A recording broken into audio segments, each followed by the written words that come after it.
हरि ओम। श्री सतगुरुदेवाय नमः। हे प्यारे मित्रों, माताओं, बहनों, आज फिर मैं आपके लिए एक बहुत ही सुंदर वीडियो लेकर आया हूँ। लेकिन काफ़ी वीडियो होगी और मैंने वो बात नहीं बताई। चारों आपको ध्यान दीजिए, कोई फिर भूल जाए। जब भी बैठें रीढ़ सीधी करके बैठें। नंबर 2 जो है, जब भी सुबह शाम समय मिले एकांत में शांत होकर बैठें, मन से भी और शरीर से भी। नंबर 3 चेहरा शांत रखिए और आनंद से भरा हुआ। और नंबर 4 जब भी समय मिले अपनी जीभ उल्टी करके तालू पे चिपका के रखें। ये सब करने से आपके व्यक्तित्व में निखार आएगा निश्चित 40 दिन के अंदर ही। पहले भी कुछ वीडियो में बताया है।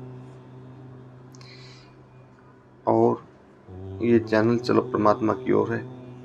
अगर इसकी वीडियो आपको अच्छी लगती है तो लाइक शेयर सब्सक्राइब और बेल आइकन पे ऑल पे नोटिफिकेशन पे पुश कीजिए और अपने मित्रों को भी इनका लाभ उठाइए।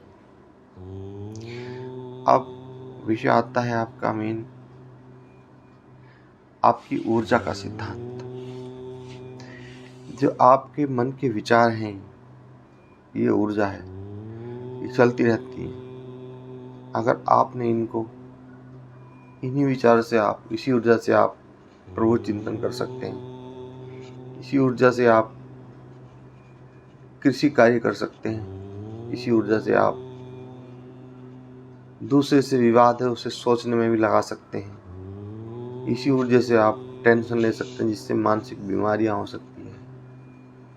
इसी ऊर्जा से आप बहुत अत्यधिक दिमाग से सोचने से आपका पेट खराब हो जाएगा, जिससे गैस तेजाब इत्यादि ज़्यादा बनेगी और आप अनेक बीमारी को प्राप्त हो जाएंगे। ऊर्जा तो वही है, बस इस्तेमाल आपने करना है। कैसे किया, कौन सी जगह करना है ना। वही है कि पैसे तो वही हैं आपके पास। अब देखना आपको खरीदना क्या है। आलू है, टमाटर है, दही है, आटा है, चावल है, गोल्ड है, या फिर खरीदना ही नहीं है, ये आप पे डिपेंड करता है ना। ऊर्जा तो है आपके पास। हे मेरे परम प्रिय मित्रों, इसलिए बहुत ही सोच समझ कर अपने विचारों का और अपने क्रियाकलापों का ध्यान रखते हुए कार्य करें। उचित और अनुचित का ध्यान करते हुए यही कार्य हमें फलित है या हमें पीड़ादायक है। क्या इस कार्य करने से हमें लाभ है या हानि है। हमेशा लाभ हानि का विचार करें, क्योंकि ये आपकी ऊर्जा है। और सबसे आपने देखा होगा, एक व्यक्ति कृषि कार्य कर रहा है, वो सुबह से शाम तक भी कार्य करके आया, लेकिन थोड़ी देर उसने विश्राम किया, खाना खाया, और वो फिर दोबारा इतना ही तंदुरुस्त हो जाता है। लेकिन एक ऑफिस गया हुआ व्यक्ति, वो इतना हार थक के आता है, अगर बहुत ज़्यादा वो स्ट्रेस या ज़्यादा काम के प्रेशर में हुआ, दिमागी काम है ऑफिस के, वहाँ कोई कृषि कार्य तो होता नहीं है, अगर वो ज़्यादा परेशानी में है तो वो फिर नहीं उठ पाएगा। क्योंकि आदमी शारीरिक श्रम के मुकाबले मानसिक श्रम से ज़्यादा हारता है।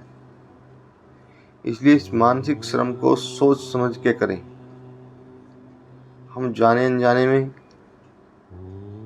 कहाँ मानसिक श्रम कर रहे हैं, किसके लिए कर रहे हैं, कितना कर रहे हैं, हमें पता ही नहीं चल पाता, क्योंकि हम एक गफलत में हैं। यहाँ पे ज़्यादातर व्यक्ति गफलत में हैं, सोए हुए हैं। जागा हुआ व्यक्ति जो होगा, वो अपने हर पल, हर क्षण, हर एक एक बात का आकलन करता रहेगा, जो जागा हुआ व्यक्ति रहेगा। और जो सुबह हुआ होगा, वो तो कुछ भी आ रहा, कुछ भी जा रहा, उसका कोई आकलन ही नहीं है। क्योंकि गफलत में ऐसी में है, ये बारीक से बारीक चीज़ देखने का उसे अनुभव ही कहाँ है। तो बस जो कह दिया, जिसने भेज दिया, देख लिया, काम कर दिया, नहीं कर दिया, बस इतना ही है। हे प्रिय मित्रों, आप कोशिश करो, अपना कोई भी कार्य करो बहुत सोच विचार के, और दैनिक जीवन में भी आप जागृत अवस्था में रहिए। क्योंकि मानसिक जागृत होना बहुत जरूरी है। शारीरिक जागृत एक बार चाहे कम हो जाए, लेकिन मानसिक जागृत होना बहुत जरूरी है। और वे मानसिक जागृत व्यक्ति ही हमेशा ऊंचाइयों को प्राप्त हुए हैं। जो साइंटिस्ट हुए हैं, प्रोफेसर्स हुए हैं, इंजीनियर्स हुए हैं, डॉक्टर्स हुए हैं, ज़्यादातर ये मानसिक जागे हुए थे, है ना। और जो आपके इस तरह के कार्य करते हैं ज़्यादा, जिनमें दिमाग का इस्तेमाल नहीं होता है, वे सब जो है मानसिक नहीं, ये शारीरिक जागे हुए हैं।